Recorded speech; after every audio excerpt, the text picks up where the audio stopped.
నిన్న private hospital అన్ని ఆరోగ్యశ్రీకి సంబంధించిన హాస్పిటళ్లు వాళ్ళు చెప్పిన విషయాలు కనీసం ప్రతి నెల 350 నుంచి 400 కోట్ల రూపాయల వరకు ప్రతి నెల ఆరోగ్యశ్రీ బిల్లులు వస్తున్నాయి.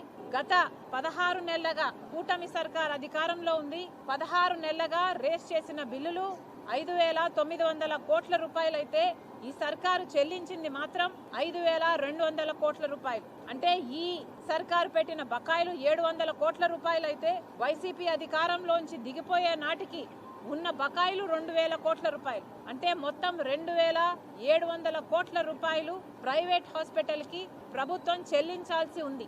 వాళ్ళు పాపం ఏం చేస్తారు? వాళ్ళకైనా కూడా హాస్పిటల్ నడుపుకోవాలి అంటే వాళ్ళకైనా ఖర్చు అవుతుంది. మరి ఇంతింత బకాయిలు హాస్పిటళ్లకు పెడితే ఆ హాస్పిటల్కైనా ఎలా ఫంక్షనింగ్ అవుతాయో చంద్రబాబు గారు సమాధానం చెప్పాలి. వాళ్ళైనా ఒక హాస్పిటల్ నడపాలి అంటే వాళ్ళైనా ఎక్కడి నుంచో డబ్బులు తీసుకొచ్చి ఇన్వెస్ట్ చేసిన వాళ్ళే, అంటే వాళ్ళకు వడ్డీలు కూడా పడుతుంటాయి. మరి వీటన్నిటినీ కవర్ చేయకపోతే, బిల్లులు మీరు సక్రమంగా చెల్లించకపోతే ఆ హాస్పిటల్ అన్ని ఎలా సర్వైవ్ అవ్వాలో చంద్రబాబు గారు సమాధానం చెప్పాలి. మళ్ళీ చెప్తున్నాం, 2,700 కోట్ల రూపాయలు బకాయిలు ఉన్నాయి. చంద్రబాబు గారు కూటమి సర్కార్ తప్పించుకునే ప్రయత్నం చేస్తుంది.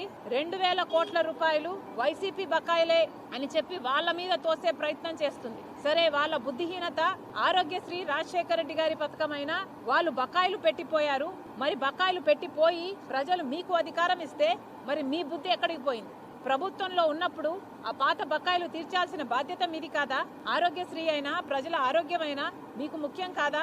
కాంగ్రెస్ పార్టీ ప్రశ్నిస్తుంది. చంద్రబాబు గారు సమాధానం చెప్పాలి.